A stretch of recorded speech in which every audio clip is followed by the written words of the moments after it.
Most paranoid person here. And then I want you to point at that person for me. Okay, don't actually do it. But as an organizational psychologist, I spend a lot of time in workplaces, and I find paranoia everywhere. Paranoia is caused by people that I call takers. Takers are self-serving in their interactions. It's all about what can you do for me. The opposite is a giver. It's somebody who approaches most interactions by asking, what can I do for you? And I wanted to give you a chance to think about your own style. We all have moments of giving and taking. Your style is just how you treat most of the people most of the time, your default. So I have a short test that you can take to figure out if you're more of a giver or a taker, and you can take it right now.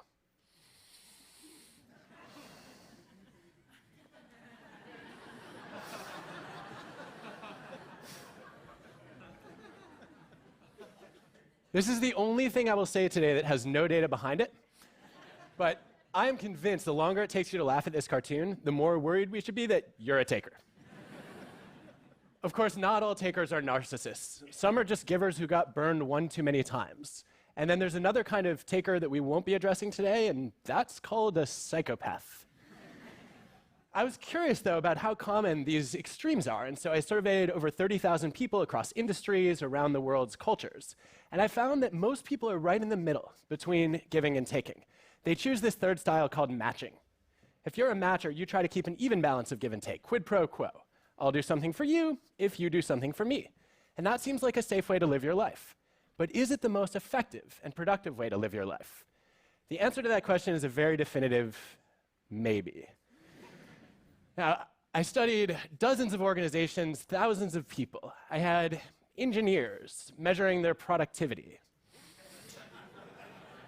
I looked at medical students' grades, even salespeople's revenue. And unexpectedly, the worst performers in each of these jobs were the givers. The engineers who got the least work done were the ones who did more favors than they got back. They were so busy doing other people's jobs, they literally ran out of time and energy to get their own work completed. In medical school, the lowest grades belong to the students who agree most strongly with statements like, I love helping others, which suggests the doctor you ought to trust is the one who came to med school with no desire to help anybody. And then in sales, too, the lowest revenue accrued to the most generous salespeople. And I actually reached out to one of those salespeople who had a very high giver score, and I asked him, why do you suck at your job? I didn't ask it that way, but what's the cost of generosity in sales? And he said, well, I just care so deeply about my customers that I would never sell them one of our crappy products. So just out of curiosity, how many of you self-identify more as givers than takers or matchers? Raise your hands. Okay, would have been more before we talked about these data. But actually, it turns out there's a twist here, because givers are often sacrificing themselves, but they make their organizations better. We have a huge body of evidence, many, many studies, looking at the frequency of giving behavior that exists in a team or an organization. And the more often people are helping and sharing their knowledge and providing mentoring, the better organizations do on every metric we can measure. Higher profits, customer satisfaction, employee retention, even lower operating expenses. So givers spend a lot of time trying to help other people and improve the team, and then unfortunately they suffer along the way. And I want to talk about what it takes to build cultures where givers actually get to succeed. So I wondered then, if givers are the worst performers, who are the best performers? And let me start with the good news. It's not the takers. Takers tend to rise quickly but also fall quickly in most jobs. And they fall at the hands of matchers. If you're a matcher, you believe in an eye for an eye, a just world. And so when you meet a taker, you feel like it's your mission in life to just punish the hell out of that person. And that way justice gets served. Well, most people are matchers, and that means if you're a taker, it tends to catch up with you eventually. What goes around will come around. And so the logical conclusion is it must be the matchers who are the best performers. But they're not. In every job, in every organization I've ever studied, the best results belong to the givers again. So take a look at some data that I gathered from hundreds of salespeople tracking their revenue. What you can see is that the givers go to both extremes. They make up the majority of the people who bring in the lowest revenue, but also the highest revenue. And the same patterns were true for engineers' productivity and medical students' grades. Givers are overrepresented at the bottom and at the top of every success metric that I can track. Which raises the question, how do we create a world where more of these givers get to excel? And I want to talk about how to do that, not just in businesses, but also in nonprofits, schools, even governments. Are you ready? All right, I was going to do it anyway, but I appreciate the enthusiasm. The first thing that's really critical is to recognize that givers are your most valuable people, but if they're not careful, they burn out. So you have to protect the givers in your midst. And I learned a great lesson about this from Fortune's best networker. It's the guy, not the cat. His name is Adam Rifkin. He's a very successful serial entrepreneur who spends a huge amount of his time helping other people. And his secret weapon is the 5-minute favor. Adam said, look, you don't have to be Mother Teresa or Gandhi to be a giver. You just have to find small ways to add large value to other people's lives. And that could be as simple as making an introduction between two people who could benefit from knowing each other. It could be sharing your knowledge or giving a little bit of feedback. Or it might be even something as basic as saying, you know, I'm going to try to figure out if I can recognize somebody whose work who has gone unnoticed. And those 5-minute favors are really critical to helping givers set boundaries and protect themselves. And the second thing that matters, if you want to build a culture where givers succeed, is you actually need a culture where help seeking is the norm, where people ask a lot. This may hit a little too close to home for some of you. What you see with successful givers is they recognize that it's okay to be a receiver too. And if you run an organization, we can actually make this easier. We can make it easier for people to ask for help. A couple of colleagues and I studied hospitals, and we found that on certain floors, nurses did a lot of help seeking, and on other floors, they did very little of it. And the factor that stood out on the floors where help seeking was common, where it was the norm, was there was just one nurse whose sole job it was to help other nurses on the unit. And when that role was available, nurses said, oh, it's not embarrassing, it's not vulnerable to ask for help, it's actually encouraged. Now, help seeking isn't important just for protecting the success and the well-being of givers. It's also critical to getting more people to act like givers. Because the data say that somewhere between 75 and 90% of all giving in organizations starts with a request.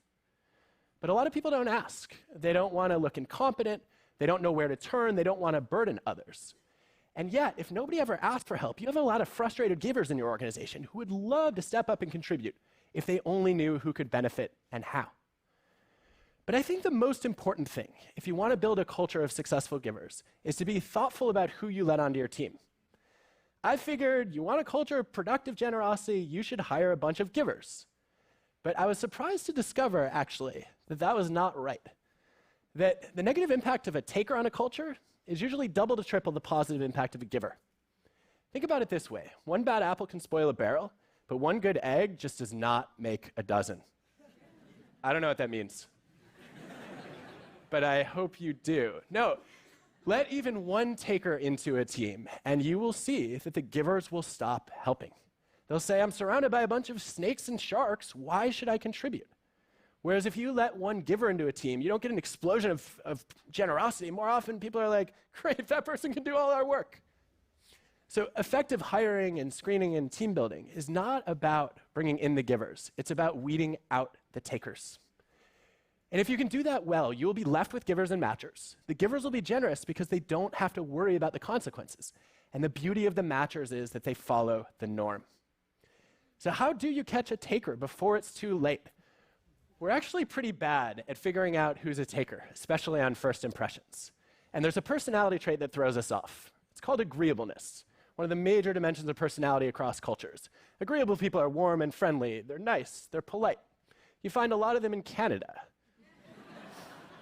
where there was actually a national contest to come up with a new Canadian slogan and fill in the blank as Canadian as, and I thought the winning entry was going to be as Canadian as maple syrup or ice hockey. But no, Canadians voted for their new national slogan to be, I kid you not, as Canadian as possible under the circumstances. Now, for those of you who are highly agreeable or maybe slightly Canadian, you get this right away. How could I ever say I'm any one thing when I'm constantly adapting to try to please other people? Disagreeable people do less of it. They're more critical, skeptical, challenging, and far more likely than their peers to go to law school. That's not a joke, that's actually an empirical fact. So I always assumed that agreeable people were givers and disagreeable people were takers. But then I gathered the data and I was stunned to find no correlation between those traits. Because it turns out that agreeableness, disagreeableness is your outer veneer. How pleasant is it to interact with you?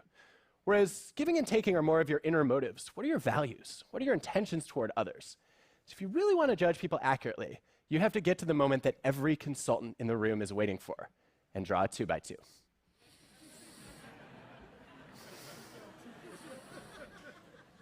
The agreeable givers are easy to spot. They say yes to everything. The disagreeable takers are also recognized quickly, although you might call them by a slightly different name. We forget about the other two combinations. There are disagreeable givers in our organizations. They're people who are gruff and tough on the surface, but underneath have others' best interests at heart.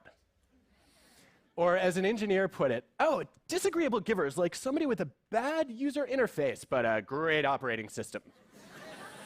if that helps you. Disagreeable givers are the most undervalued people in our organizations because they're the ones who give the critical feedback that no one wants to hear, but everyone needs to hear. We need to do a much better job valuing these people as opposed to writing them off early and saying, kind of prickly, must be a selfish taker. The other combination we forget about is the deadly one, the agreeable taker, also known as the faker. This is the person who's nice to your face and then will stab you right in the back.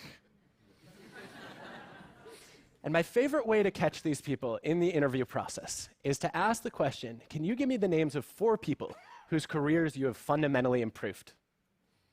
And the takers will give you 4 names, and they will all be more influential than them. Because takers are great at kissing up and then kicking down. Givers are more likely to name people who are below them in a hierarchy, who don't have as much power, who can do them no good. And let's face it, you all know you can learn a lot about character by watching how someone treats their restaurant server or their Uber driver. So if we do all this well, if we can weed takers out of organizations, if we can make it safe to ask for help, if we can protect givers from burnout, and make it okay for them to be ambitious in pursuing their own goals, as well as trying to help other people, we can actually change the way that people define success. Instead of saying it's all about winning a competition, people will realize success is really more about contribution. I believe that the most meaningful way to succeed is to help other people succeed. And if we can spread that belief, we can actually turn paranoia upside down. There's a name for that. It's called pronoia. Pronoia is the delusional belief that other people are plotting your well-being. That they're going around behind your back and saying exceptionally glowing things about you. And the great thing about a culture of givers is that's not a delusion, it's reality. Look, I want to live in a world where givers succeed, and I hope you will help me create that world. Thank you.